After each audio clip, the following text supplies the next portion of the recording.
with this switch.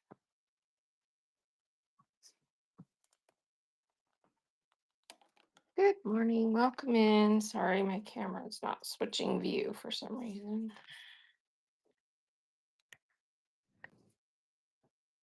There we go. Good morning. Happy Thursday. Here, just a little bit. You're welcome. Happy to try and help. Ms. Veritas, welcome in. Fabric Roost. Angel, welcome. The dog is here. And Prism House Fabric is here. Welcome in. Jen loves antique. And Marcy is here. So, how's everyone today? Pickle Pie Sews is here. What's going on, everybody? What is on your mind?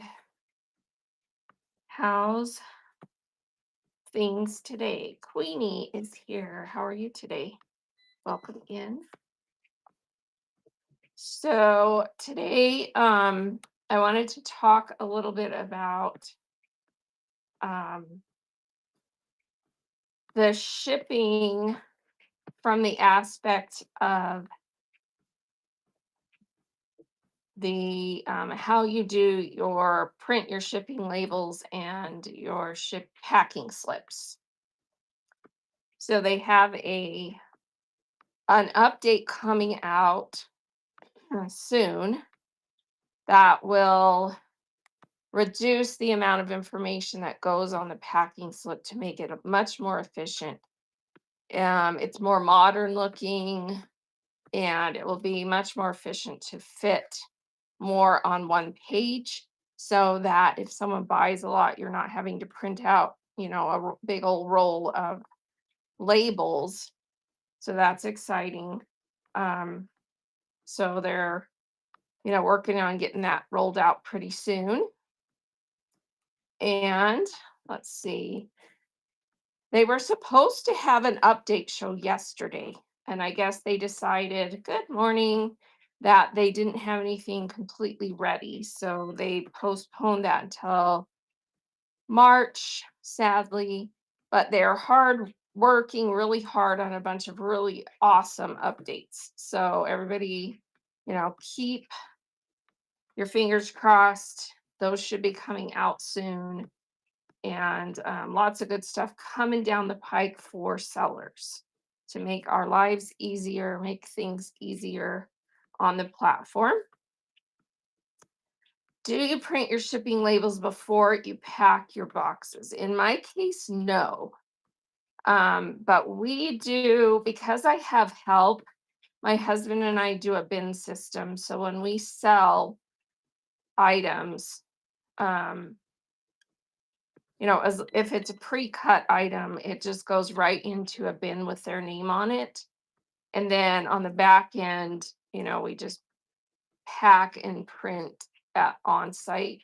And then when we have things that we're cutting, we just label the bolt with everybody that got some of that by what amount they got.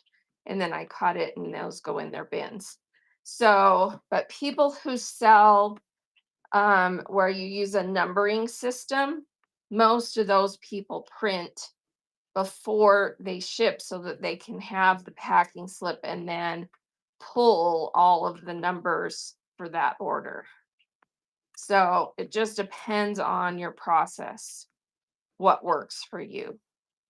So, yep. You didn't print the packing slips, just the label. Well, and you're not technically, per terms of service, required to send a packing slip.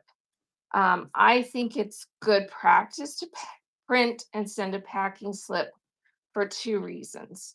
One, if you don't have some kind of packing slip with their name and address on it inside the package, if the outside label gets damaged or torn or whatever, there's nothing inside that will help it get to the right place.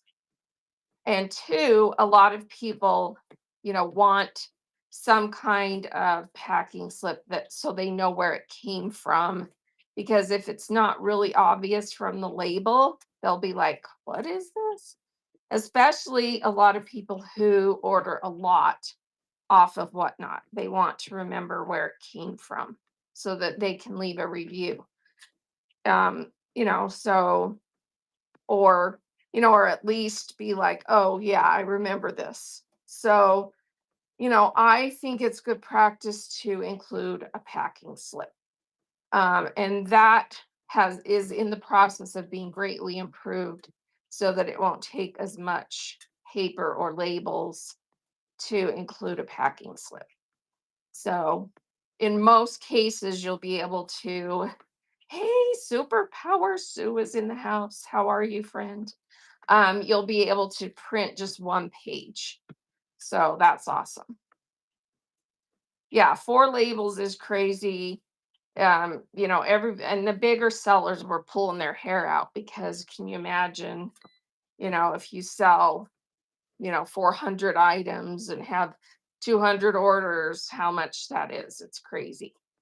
So, yeah, I like getting a packing slip too because I can be like, okay, this is from, and this is what I ordered. And now, I like to at least acknowledge, where it came from, what it is, so on, so on.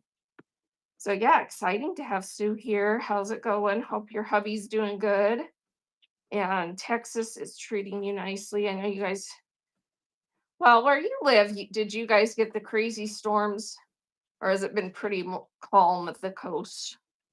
So, yeah, I know lovely Pinto's been messaging me and they got crazy storms where she lives, ice storms. She showed me a picture of like 5 foot high snow piled up, and your winter lasted 3 days.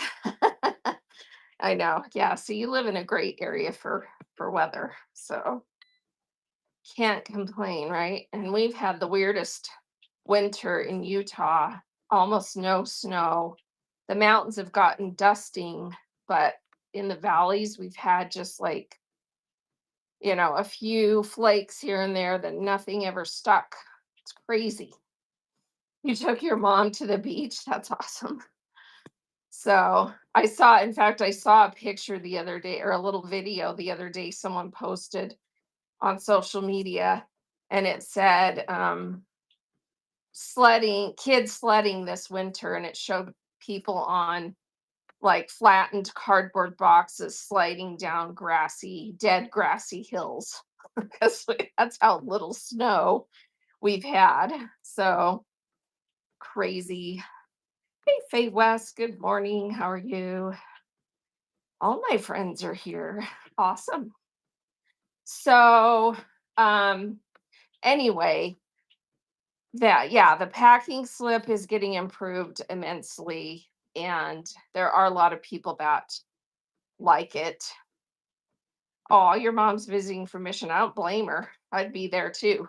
Be like, get me out of this frigid cold for sure. Um, let's see, what else do I want to talk about?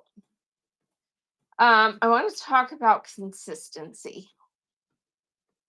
Um, so a lot of people, I think it's really important for you to decide for sure what, you can or can't do on the app and what your goals are, short term and long term.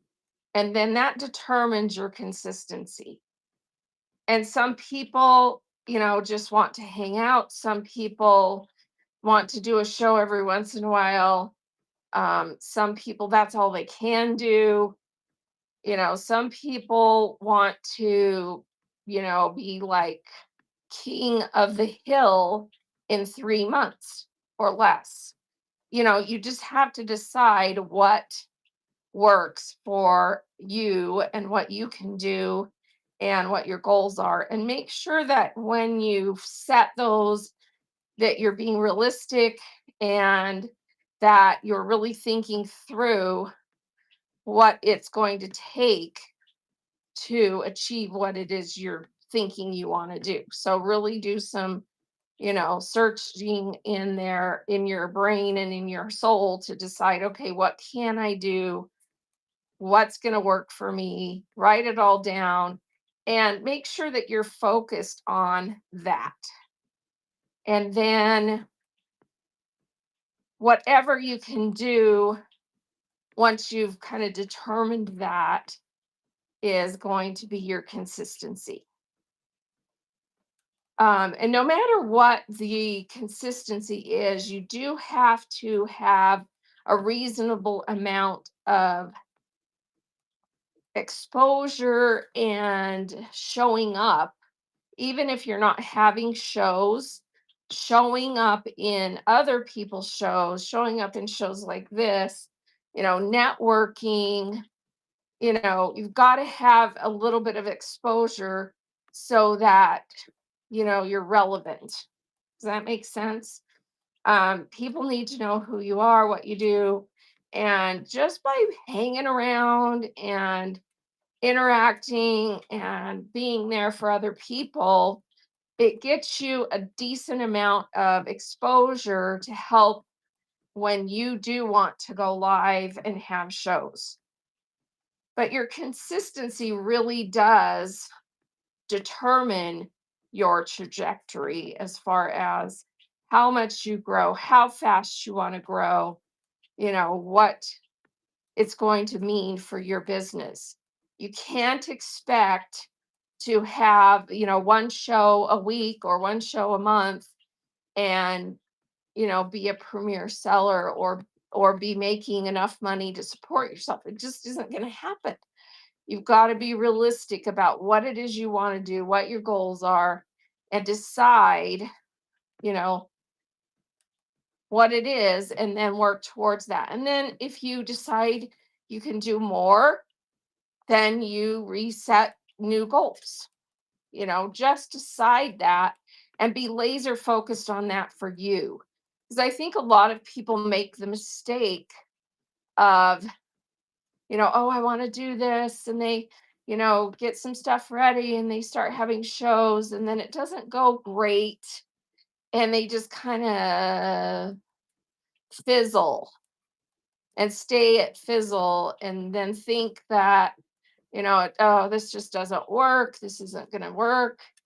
But they're not really putting in the effort and the time and the consistency that it takes to make it work. So make sure you're realistic about it. Make sure that, you're doing all the things that you have to do to make it work. This is not a get rich quick or make it happen fast kind of thing. You've got to put in the work and the effort and the frequency and consistency to make it happen. So, oh, did we just get raided? Here I am yakking away. Hip Chick, thank you for the raid. Everybody give Hip Chick a follow. Let's make sure I'm now following you. And let's go view Maxine's profile. She's a cute hippie chick and she resells colorful clothes, high quality thrifted designer brands, specializing in Farm, Rio, and Johnny Was. Every 2 weeks, we run a Ralph Lauren men's halftime show, and she has a goal. She wants a new roof, but she spends the money instead of saving it. All right, so Hip Chick needs a new roof. So everybody give her a follow, bookmark her upcoming shows. And she has one today, Farm Rio, today at 12:30. And then she's doing morning with Maxine. Oh, like a talk show tomorrow morning. So that's fun. So everybody please give her a follow and bookmark those upcoming shows. Ralph Lauren on Super Bowl Sunday. I mean, who doesn't want to be in that show, right? I'd rather watch that than the Super Bowl. All right. I'm not a huge football fan. Well, I take that back. I love my local alma mater college football and enjoy watching that. Past that, I'm kind of not really all that interested. Oh, well, thank you. Oh, I'm excited that I got to follow you and share your shows. So everybody, please give her a bookmark. All right. And that's the kinds of things you need to be doing, honestly. Having shows, rating, networking, sharing, talking about what you do, just all the things. And you don't have to be spammy about it. Do it organically. Find people that you enjoy being in their shows and vice versa. Find the customers that enjoy being with you, network with them, all that stuff. Um, and join raid trains whenever possible. If you have find some that make sense, that work for you. Raid trains really do help get you some exposure. You don't have to do them all the time. And honestly, they're more about networking than making money because usually they're short and sweet, and you just, you know, enjoy the time. You can make money and try to pick ones that, get a decent audience, but they really do make a difference to make, especially when you're new and trying to grow, it really helps you get exposure. Yes, raiding is always a lot of fun. I love to raid, because then you get to take your audience, meet someone new, or raid into a friend that's going to really appreciate it. And sellers should really, um, at the very least, call you out, tag you, those kinds of things so that, because every raid is a blessing. You just never know when someone coming into your show from a raid is going to be your new favorite customer. You just don't know, and it just gets you exposure, spreads the love.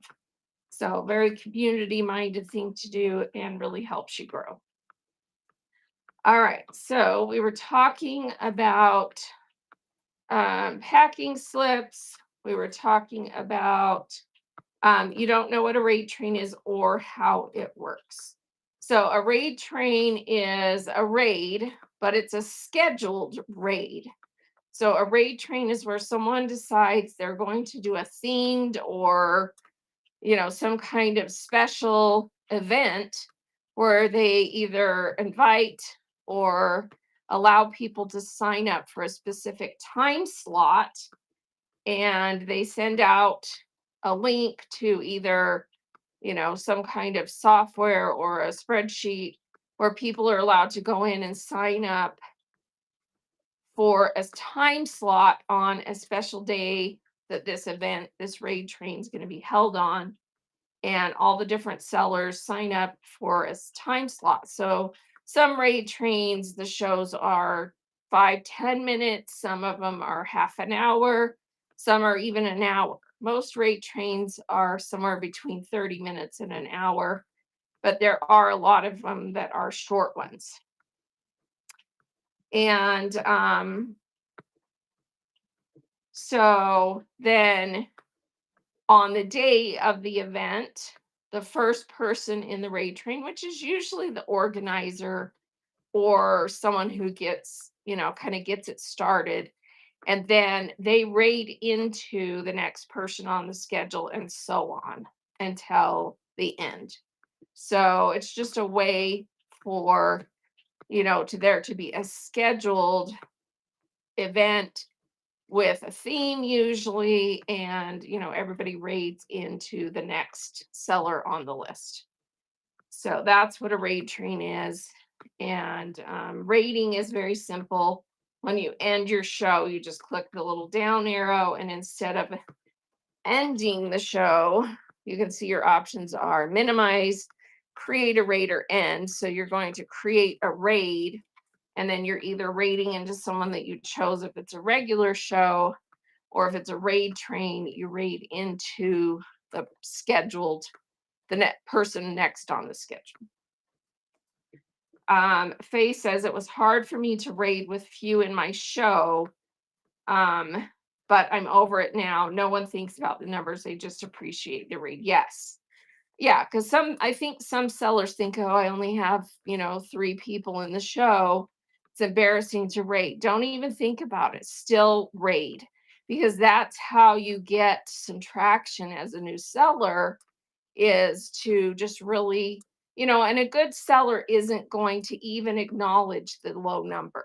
They're just going to be like, thank you so much for the raid, call you out as if you were 100 people coming in, because every raid is a blessing.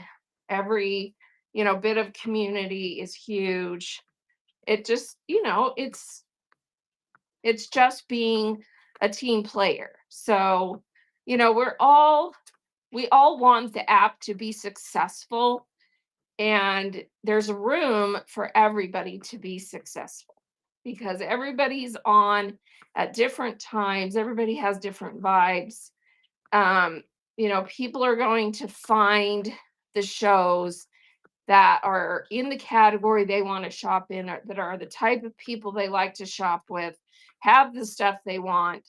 You can't really, because of how this platform works, even though, sellers are competing, it's just not like other platforms where, you go and list stuff and everybody's got some of the same stuff, and who are you going to buy it from? It's totally different because you're in live auctions, and maybe someone will buy it from you because they like you, and someone else is going to buy it from someone else because they like them. It's just different. It's different. Let's see. Rustic Changer said I went to raid and had 5 people in my show. By the time I rated, it was only me. Yeah. It Some advice about that. I'm terrible at this too, but it's not a bad idea to have in mind who you're going to raid into so that when you go to raid, you can do it really fast. Because if you're taking time to pick someone to raid, then by the time you raid, people have dropped off. Yeah.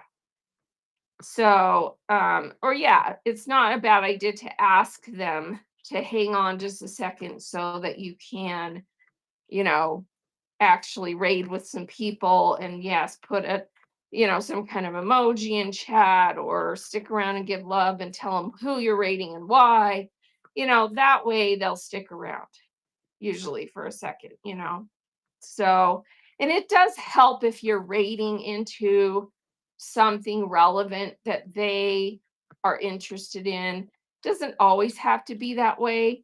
Another thing that's kind of fun to do is raid into a raid train, because that will give you a little bit more exposure than maybe just a regular seller, because raid trains are usually more fast paced and have more people in them, but you may not get as much acknowledgement because they're trying to quickly do their segment of the raid train. So, strategically do different types of raids. But, if you have that problem, go and look and see who's going to be on at about the same time as you. Maybe have a couple of options written down. And then when you go to raid, you can easily do it quickly. And you don't even have to announce, go through a big drama. Do it fast. And then that way your people are with you, you know, till the end. So, you can be looking it up in the background to make sure they're on or something.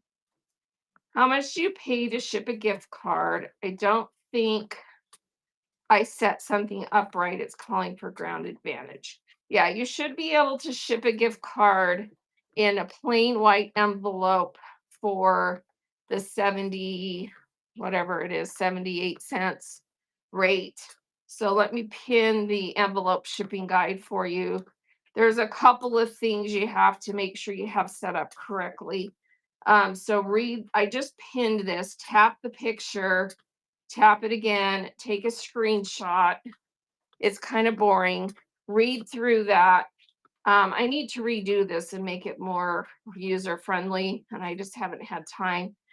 But here's the three main things. It is too late to change it once you've had the show. Then you're stuck with whatever it was set at. So you just have to set it up for the next time. Um, Sexy Woven rated into a kind of catch-all seller. I ended up buying some hunting knives for my boy. Oh, yeah, there you go. Yep. See it? They got a new customer out of that raid, right? All right. So the three things you have to do for envelope shipping. Number one, you have to turn on the USPS plain white envelope. It's called first class in your shipping settings. You turn that on, and then you need to, let me just show you really quick. When you set it up in your shipping settings from your main, so Seller Hub, you go into shipping settings. So can you guys kind of see my screen? So you go, I just went Seller Hub shipping, and then under domestic, you turn this on, this setting right here. So the USPS first class mail letter, make sure that's turned on. Then you need to scroll to the bottom of the screen, or actually it doesn't look like you have to scroll, but that little box right there that says apply to scheduled shows.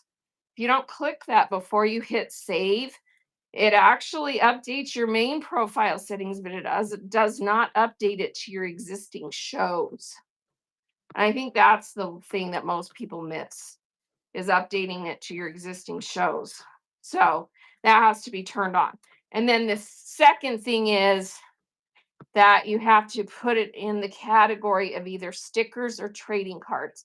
So your giveaway needs to be sticker or trading card category when you create it. And then your weight needs to be 0 to 1 ounce, and then it will work.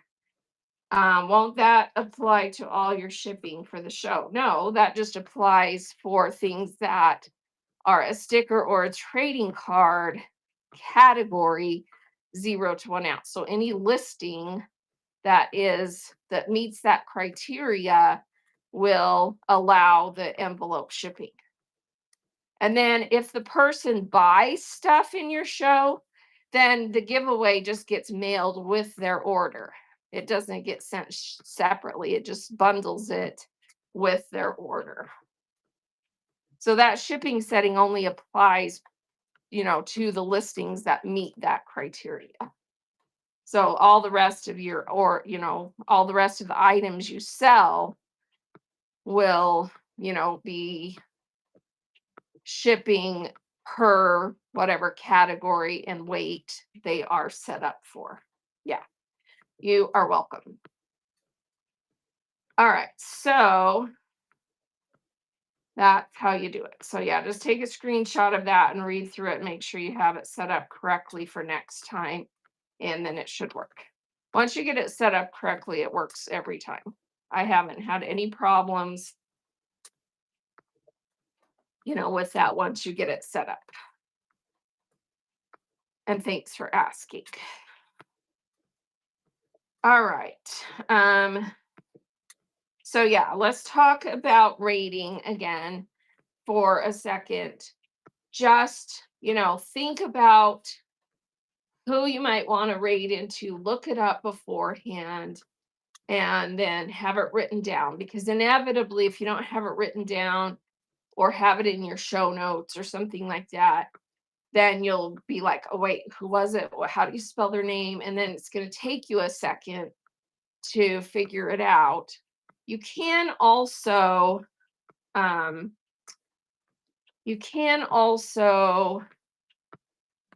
let it pick for you, but that's dangerous. So we can talk about that. So then do you still get charged for the shipping fee for the price if it's bundled with the customer's purchase? It depends on when they won. So if they win before they buy anything, you pay the shipping. If they win after they've already bought stuff, depending on how much they bought, then the shipping was already paid for because it was a lightweight item and they've already bought some stuff and it's not going to change the shipping. And so then you don't get charged. So I also have not found out how to bundle the purchases. Well, it does it for you automatically. So, depending on how your shipping settings are set, unless you have custom profiles that, keep everything separate, the system automatically bundles their order. So everything under a pound. So if let's say you sell lightweight items like trading cards, and an individual trading card or a couple of I think there's up to 10 trading cards before you hit like an ounce, right? Anyway, so it bundles those, and then once they hit the next, level of weight, it charges a little bit more. So there's a base rate. If you look in, let me pin another document that you can understand. So right now, Whatnot uses exclusively, mostly the postal service for all shipping, right? So I just pinned this USPS commercial pricing chart. So when someone buys something, if you open this and look, when someone buys something, um, it's based on the zone. So where you live versus where they live, it calculates the base rate. So the very first item they buy, and if it's over a pound, it's going to be a $9.21 charge. That is the base rate for a pound up to 5 pounds. Okay. But if it's under a pound, then it's based on the rates that you see on this chart, depending on the weight. And it incrementally charges a little bit more each item until they hit a pound. So it just depends on what kind of weights of items you're selling, how it calculates that. If you have your shipping settings set for 1 to 5 pounds priority, then it will allow up to 5 pounds. And then if you have your 5 pounds and over set for priority, it will add more and more each time they buy more items. If you have it set for Ground Advantage, it adds more and more, but it's less than priority. If you have your shipping settings set for flat rate, and both 1 to 5 and 5 and over, once they hit 921, it will not charge them any additional shipping over the 921. But you only want to have it set that way if what you sell will mostly fit in flat rate packaging. Flat rate is a priority, but it's flat rate priority. There's a difference between flat rate priority and regular priority. So make sure you understand the difference. And it automatically bundles according to what they bought. If you have your shipping settings set for priority 1 to 5 pounds and Ground Advantage 5 pounds and over, sometimes it will actually automatically unbundle their order into separate shipments based on what it calculates will be the best rate for the customer. Because sometimes it is cheaper for them to have the first 5 pounds be sent priority and then the next 5 or 6 items to be Ground Advantage. It just depends on the weight. So that's why it's super important for you to have all your listings run, especially when you're new, at the correct weight. So when you're selling, make sure you have it at the correct weight. Can Ground Advantage go in a poly mailer? Yes. Ground Advantage always has to go in your own packaging, whether it's a box or a poly mailer. But it can go in whatever it fits in, as long as it's not, a one of the boxes or packages that are labeled priority or flat rate. So here's another chart that is useful if you're not familiar with how post office works. This shipping chart that Blaze and Bunny created and gave me permission to use to share shows you the different postal services, and then it shows you which packaging can be used with each of those services. So pull that up, tap the picture, tap it again, make it big, and then take a screenshot of that so you understand, what can go in what type of packages. So if your label, when you print your label, says Ground Advantage, it needs to be in your own packaging. A plain box, a plain poly mailer, whatever, it fits in.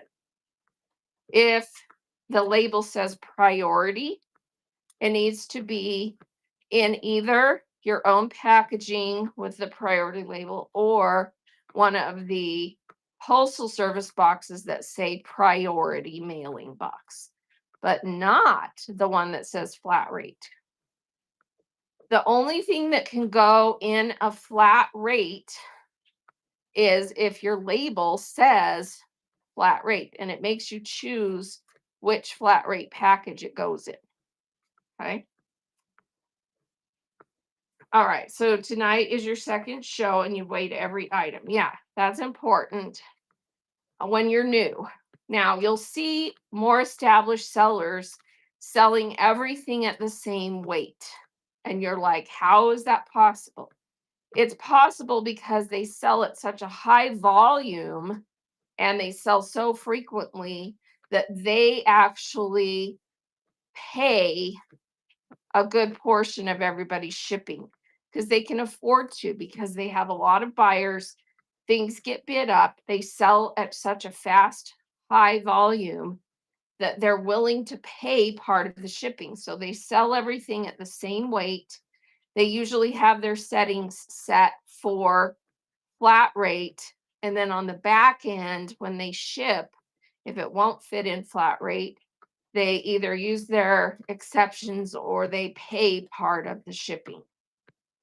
So I know a seller who has said that they cover about $200 to $300 every show. That's how much they pay for the extra shipping expenses to ship everybody's orders, because it's worth it to them, because they can offer the reduced shipping and people will buy more when you can offer reduced shipping. And so, yeah. So it just depends on, what you're doing. But for a new seller, you need to have everything accurate, sell everything at the correct weight, and it does need to include whatever it's going to weigh when you ship it.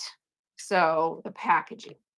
Zen Thrifter just got here. Hope I'm not being redundant. Wondering about shows where people stuff boxes with stuff. I'm guessing they cannot offer max shipping. It depends.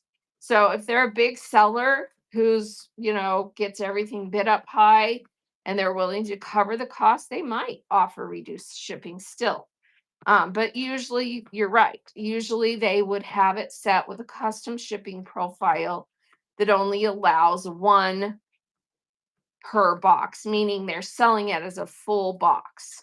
So, like if you go into some of the candy and snack shows, if you buy one of those boxes full of candy or snacks, and then you buy a second box, you're paying $9.21 per box. And they have it set up that way so that it charges charges a new shipping charge per box. So you have to use custom shipping profiles to do that. Marcy says I use large poly bags, 4 mil. Yeah, that's a good thickness. Um, and then depending on what you're selling, make sure inside, just in case it gets torn or whatever, your contents are safe. Maybe if you double it over, it's fine. Just be smart about how you pack. Um, it's important to really pack carefully and smartly because on the back end, the last thing you want is, things to get damaged, broken, and you have to, people are getting refunded and that dings you, or they're, pissed and don't come back and give you bad reviews. So really do carefully pack everything. I mean, think about it from a buyer's perspective. If you spend money on something, you would like it to arrive to you as shown, right? So put on your buyer hat when you're shipping and selling. And if you can't fulfill orders in a way that people are going to be happy, don't bother because you're going to fail fast. Okay. So you've got to be able to send things in a way that people are going to get it in nice, as shown condition, new condition, whatever condition you showed it in, so that they're happy with their order. So, oh, you shipped for a fabric. Well, yeah. So you've got experience with that. It's got to be in plastic. If you're sending fabric, it's got to be in plastic. Think about it from this perspective, especially this time of year.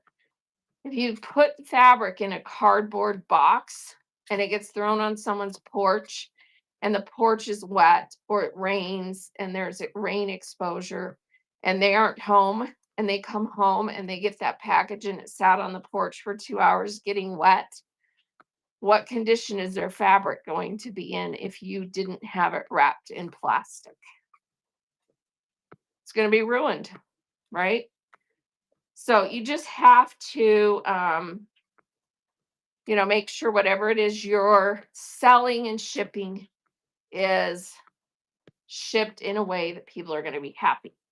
Sage Mama, why does the show I unlocked Drasby I didn't purchase? Because the rewards program, the first level, is also based on watching. If you click the little B, the first level, you can earn that reward just by watching 3 shows.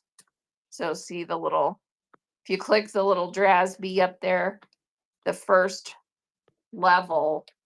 So you earned a coupon just by being in 3 of my shows. So if you ever want to buy anything from me, you've already got a coupon. That's the first level. So rewards program is once you meet the criteria for the rewards program, definitely consider using it. It automatically rewards your customers for being in your show, first of all, and then the additional levels, you do have to make purchases, but it automatically rewards them for their behavior in your shows, for buying from you. And every time they buy more and more, they continue to earn rewards. So it's automated. It's awesome.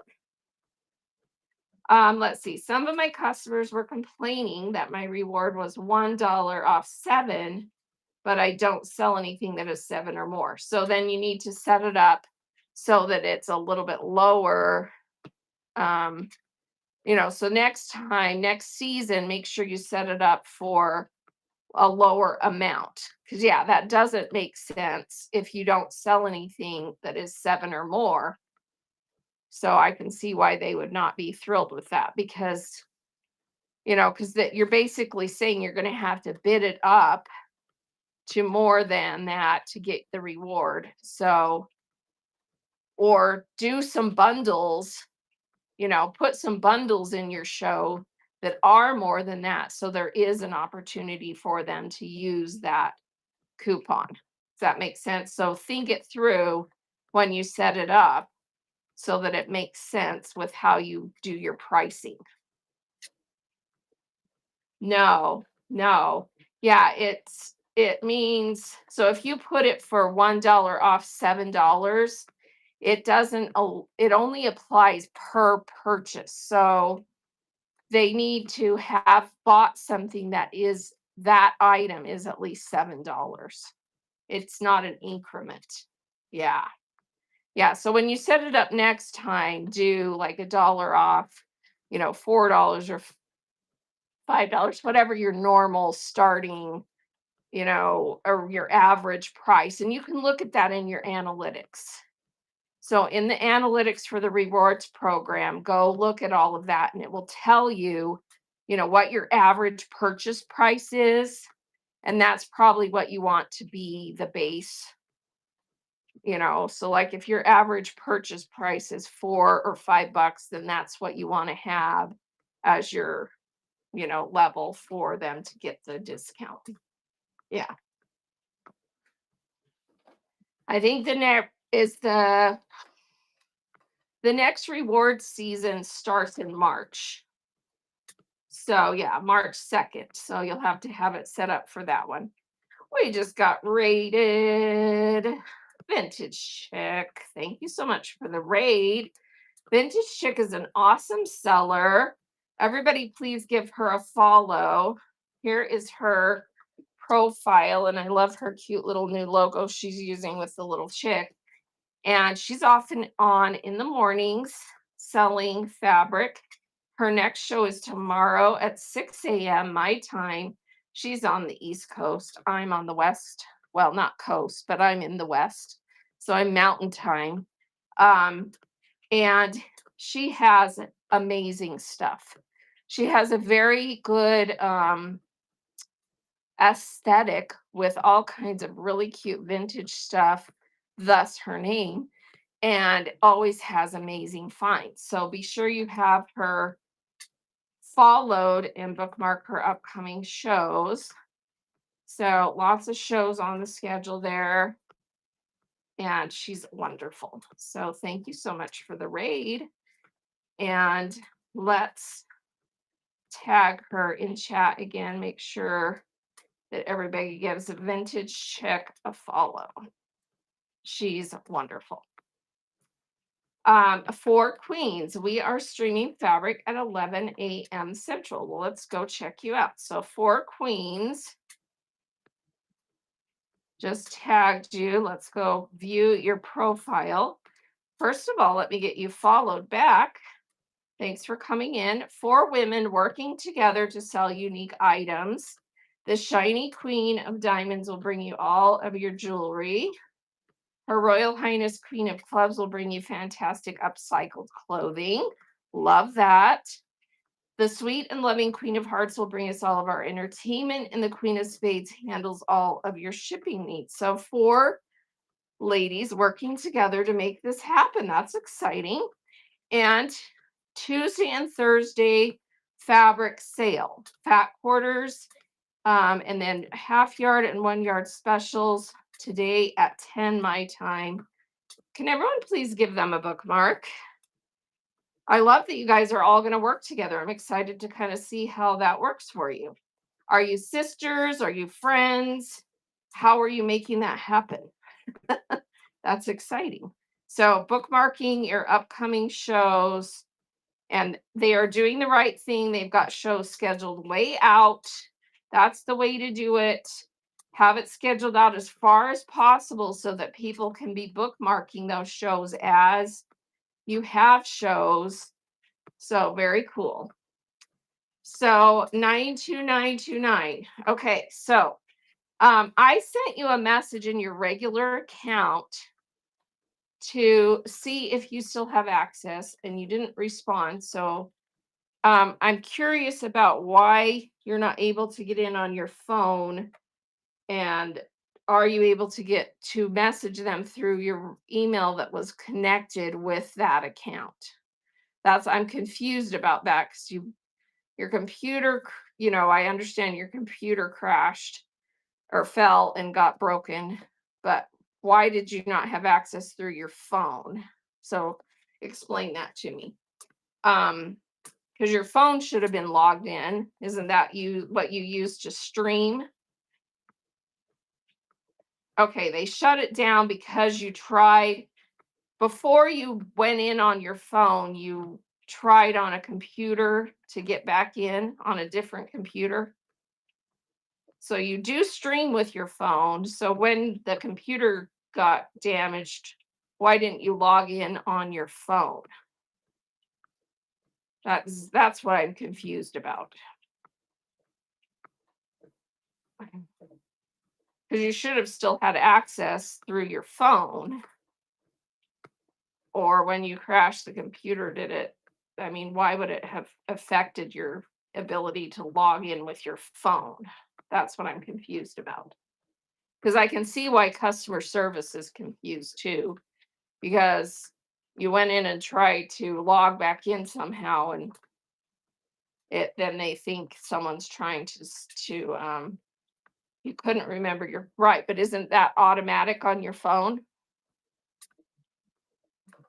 Because when I pull up the app on my phone, it's already logged in. I don't have to log in. Or did you have multiple accounts? Why would it not be connected? That's my confusion. Because breaking the computer wouldn't affect your phone. See what I'm saying? Because I think that's the confusion here is, you're telling him, okay, my computer got smashed, but you should have still been able to log in through your phone. So, and then so they're thinking, that your account got hacked. And so they shut it down so that, the hacker, supposedly, hacker wouldn't have been able to get into your information. So,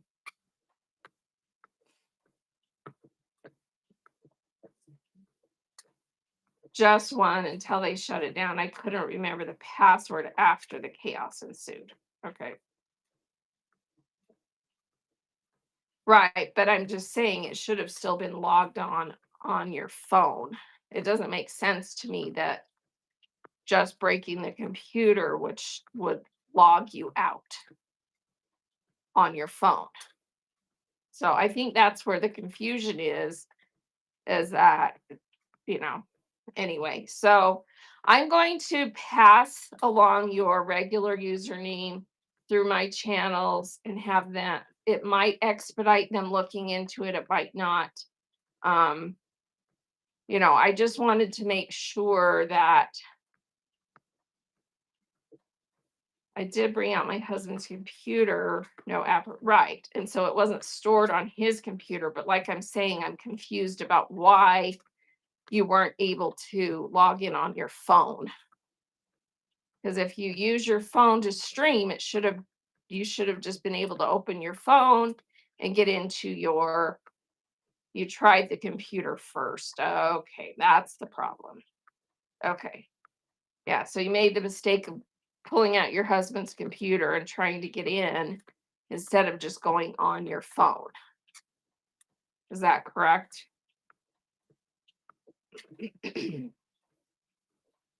Welcome in, everybody. Thanks for joining. If you have questions, put them in chat with a question mark because you were trying to print labels. Okay, I understand now.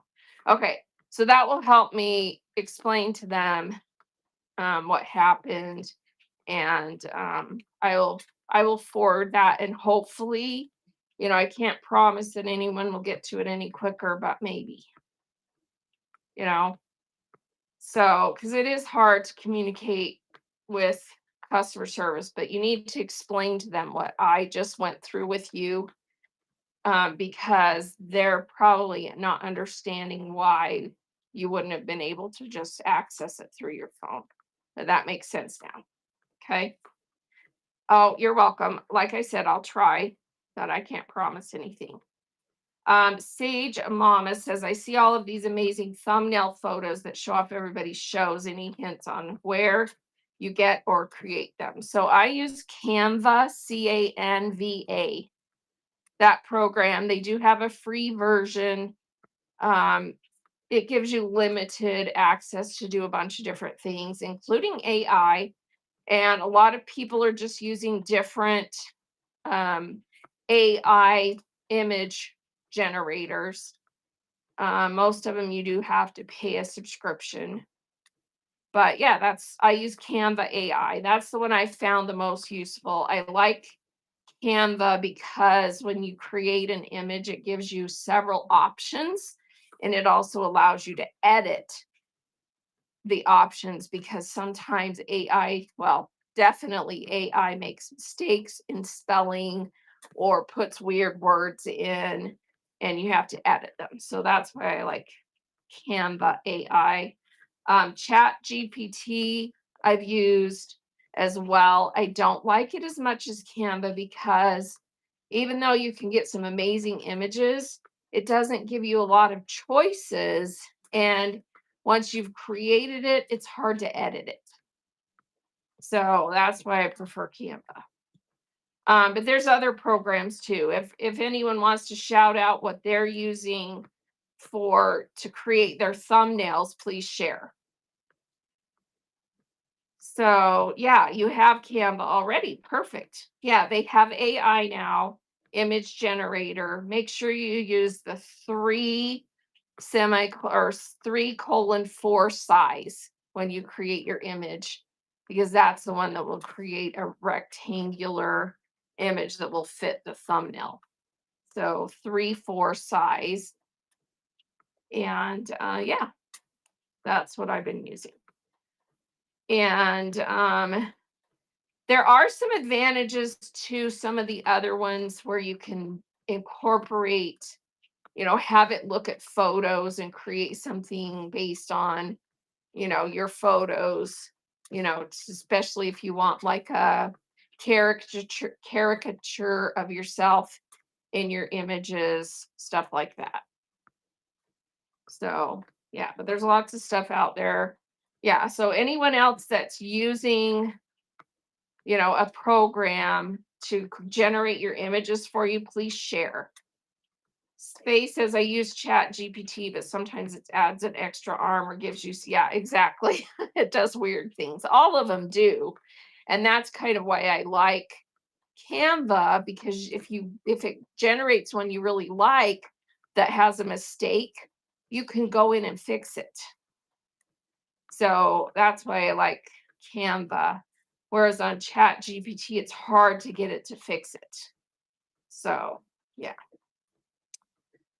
Um, yeah, read the show notes. If you have any questions, put a question mark on your comment so I can see it in bold. And then also take a screenshot of the show notes. There's 6 starred bullets in there that are really important links to places that you can go to get help that are the official sources provided by Whatnot. So make sure you have a screenshot of the show notes. Let's see. Just one until they shut it down. I couldn't remember the pass. Oh yeah, I was just reading the questions. Okay. Did I miss anyone's questions? Let me look. Let's see. My first bundle. All right, I think I got all the questions. So if I missed anything, let me know. All right. Welcome in, Sally and Rod. Thanks for joining. So, seller chat. This is what you're in. I'm on my treadmill walking while we chat. This is kind of my way to be able to, share information and double task by getting my exercise in. And I do this twice a week. So every Tuesday and Thursday mornings, I'm on walking and we chat. And you can ask questions. I can show you things. I can guide you to to get help, etc., etc. So if you find it useful, bookmark my upcoming shows. Again, it's every Tuesday and Thursday. All right. Anything else anyone wants to chat about? I've got about 15 more minutes that I can be on. And So if there's anything you need information, help. If you're new as a seller, please go to the Seller Academy. It's the third starred bullet in my show notes. Go to this Seller Academy and go through all their tutorials. So the Seller Academy is selleracademy.whatnot.com. And you go through all their little tutorials and make sure you learn the basics. How can some sellers sell brand new, brand name fabric so cheap? So are you talking bigger sellers who start things at $1? Tell me specifically what you're thinking. Because if they're a big seller and almost every item they sell gets bid up, they can afford to do dollar starts. If they are not, then they're choosing to lose money until to build an audience. Just depends. It's a strategy. And then people who are buying estates, if you buy a huge estate at a bulk price, then you can afford to do lower starts because you spent less than $1 a yard on your items. So big seller, but not all get bid up to the wholesale price. Yeah, that does happen sometimes. And depending on the brand that they're selling, there's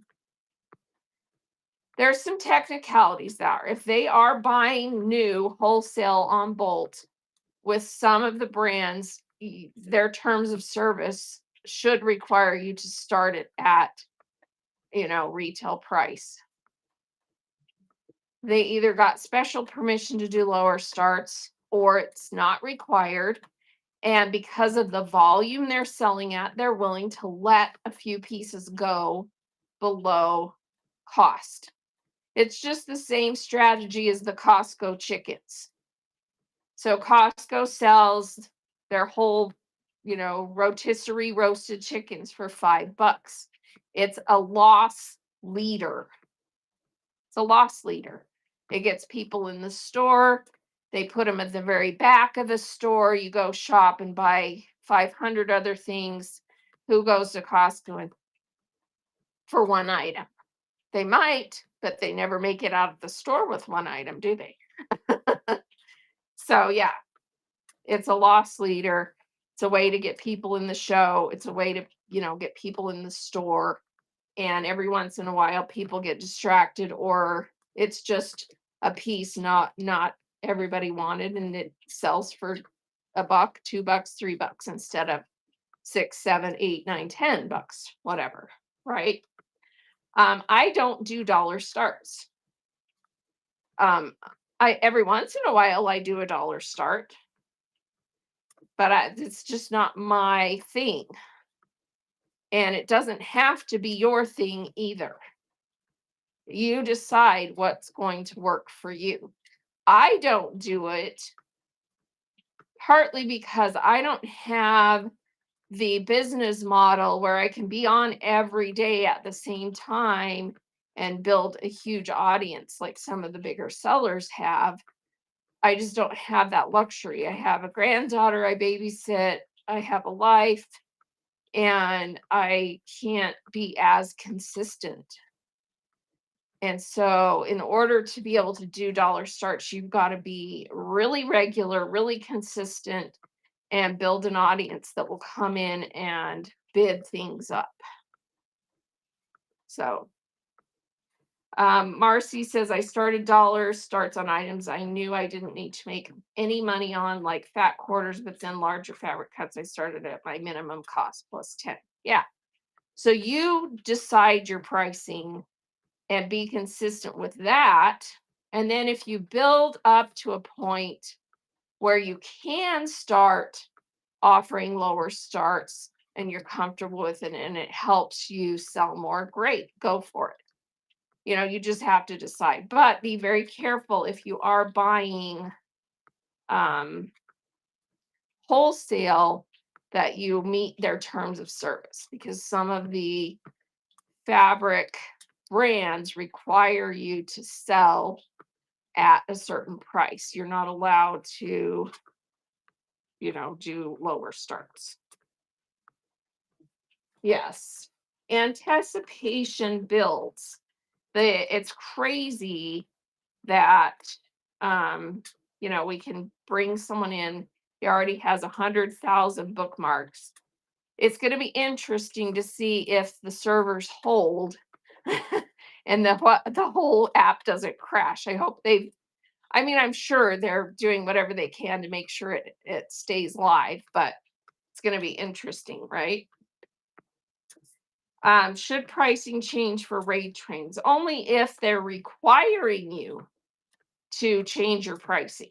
So, like if they're telling you that you have to have, in order to be in that raid train, sometimes the rules are you have to do dollar starts, or you have to sell everything for $5, or you have to, whatever. So, only if the train rules want you to do something. So make sure you read the rules of the raid train and that you're happy with how it's going to work before you sign up. So, you don't have to do lower starts if they don't require it. And you strategically decide. If you look and that's a raid train that gets, a really big crowd, you may want to do lower starts because that's definitely more exciting. And you're going to have a higher chance of things getting bid up, if it's a big audience. So, but not always. Definitely, watch the raid train, see how they perform, see the numbers they get, because sometimes you'll think that that's the case, but then they encounter a new seller that they've never bought from before, and they won't necessarily bid things up. So you have to really key into how it's going to work. Um, I have been selling on Whatnot for going on 4 years. And I have been doing seller chats for 2.5 years. So yeah, I enjoy it. It's kind of I tell people it's one of my love languages. I love to train and teach. That's kind of my background. Before I had children many years ago, my job was in corporate training. So I used to train all of our new employees. I worked for an insurance company, and I trained all of the employees who processed medical claims.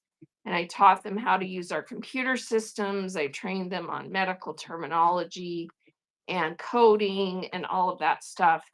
And I ran the training department and I loved it.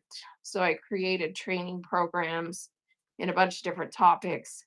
And then once I started having kids, I worked from home, and I've been reselling since 1996. Crazy. We just got another raid. Thank you for the raid, Sapphire Stitchery. Everybody give Sapphire Stitchery a follow. Let's mention her in chat again. And let's go look at her profile. So Sapphire Stitchery is Sharon, and she has mostly cotton fabrics, few other types. And she has another show scheduled for the 10th, vintage yardage and estate signs and estate signs. And then on the 12th, the pre-cuts and kits. So please give Sapphire a follow. New seller, has just sold 64 items. That's exciting. Brand new. Please give her a follow. And welcome, Sharon, to Whatnot Selling. Glad to have you here. And I've got those shows bookmarked, and I'll try and pop in. All right. So Dory says, I am an insurance administrator in an eye clinic. I do coding and billing. Yeah, that's what I did for many, many years. And when let's see, in about 2006, a few years after I kind of still had my fingers in it for quite a few years.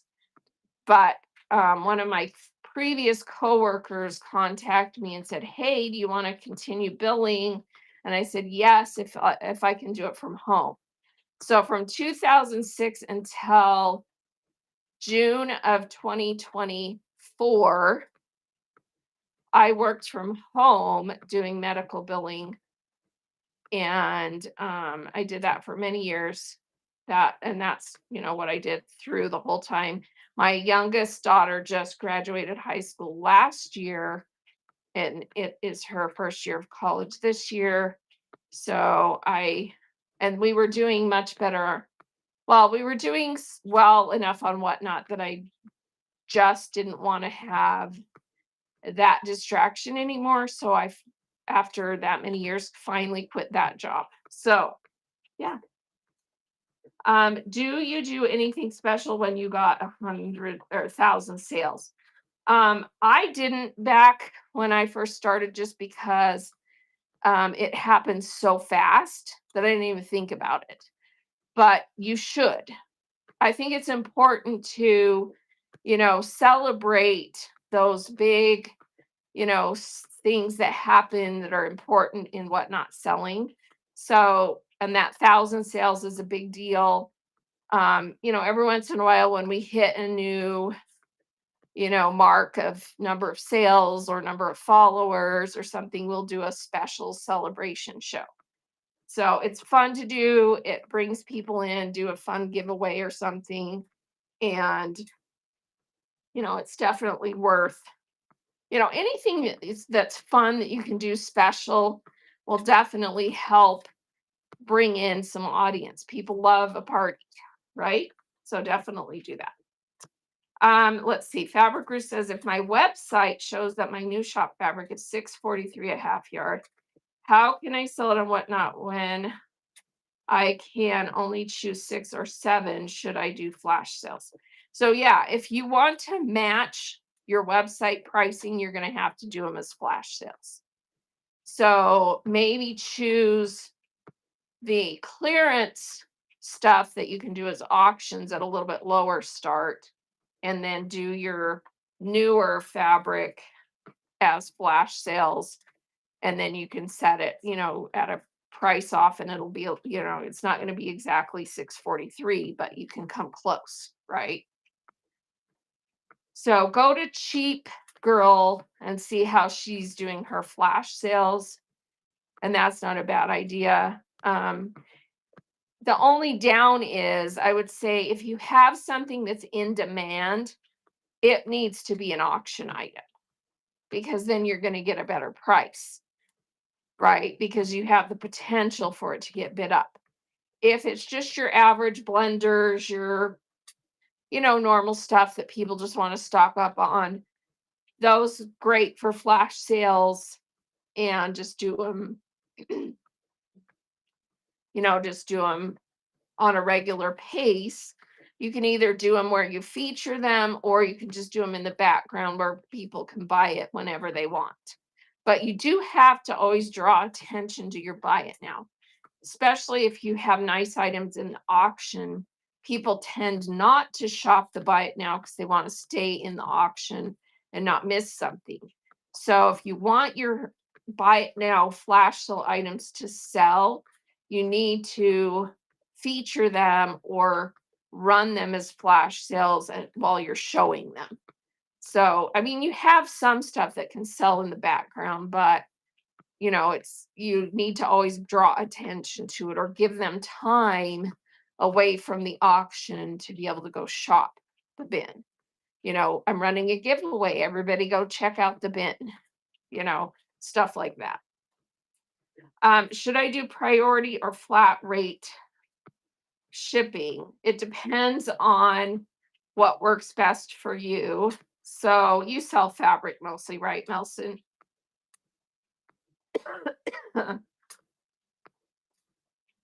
Yeah, so I mean, that's what I always have done. It works the best. It just depends on volume of sales.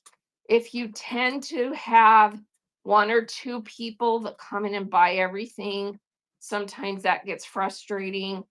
But if it's spread out enough, then flat rate works the best because it gives them the best deal and you can just use the free packaging from the post office.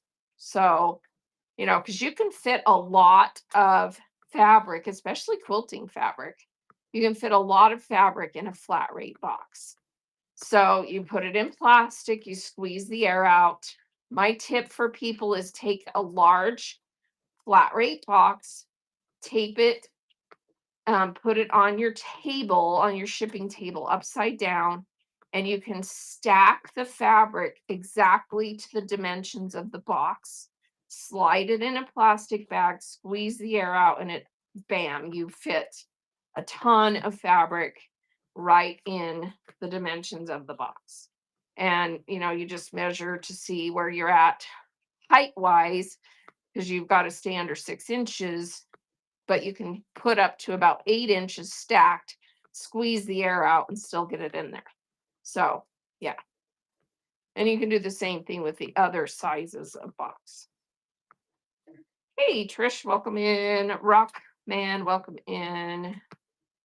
So, yeah, I have my settings set for 1 to 5 pounds, flat rate, 5 pounds and over. Flat rate buyer pays max $9.21. Those of you that are newer, sellers will not have the option to offer that. Buyer pays max $9.21. They've taken away reduced shipping from new sellers for a period of time. They have not said when that's going to come back.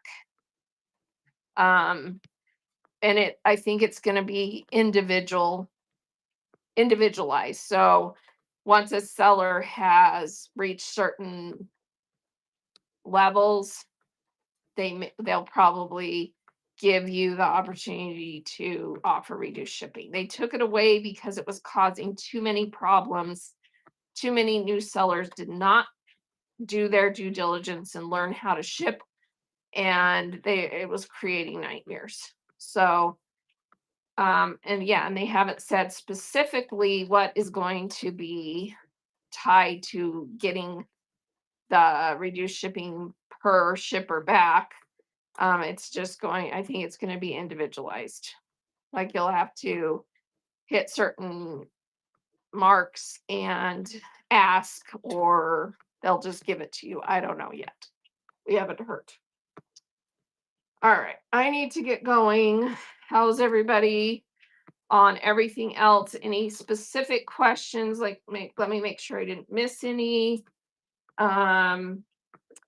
Let's see. Fabric Goose asks, like Ruby Star.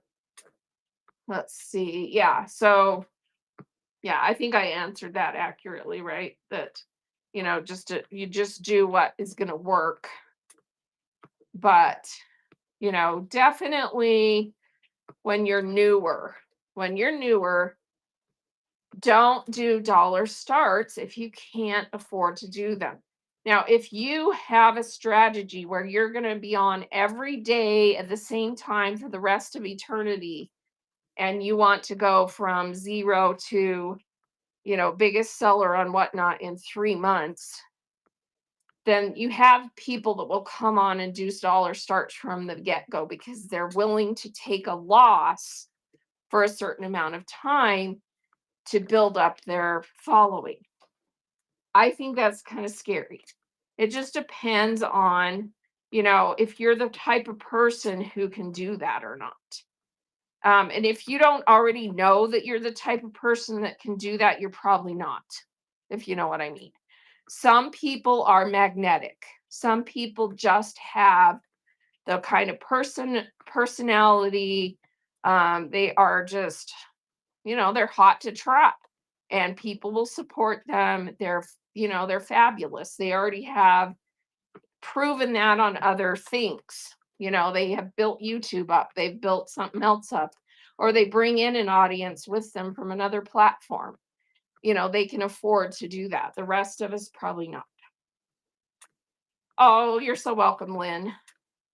You're welcome. And let's try and get your account back. Oh my goodness. That's a nightmare. So, yeah, we'll see what we can do. So Marcy's fabric show is tonight, second show. Can everybody please make sure you have her followed and bookmarked? So here's her second show today at 6 p.m. And everyone go bookmark that for her. All right, let's go get someone rated because I've got to get going. Oh, you're so welcome. All right, so here we go. If you need to know how to rate, again, you just click the little down arrow, and instead of minimizing or ending, you create a raid. We're going to do that. And we're going to go raid into, let's see, let's go raid into my friend Kristen, who sells in craft supplies and occasionally has fabric. And she's awesome. She's a lot of fun. And you guys have a marvelous day. We're doing flannels today. So if you need some flannel, that's my show today. Here we go.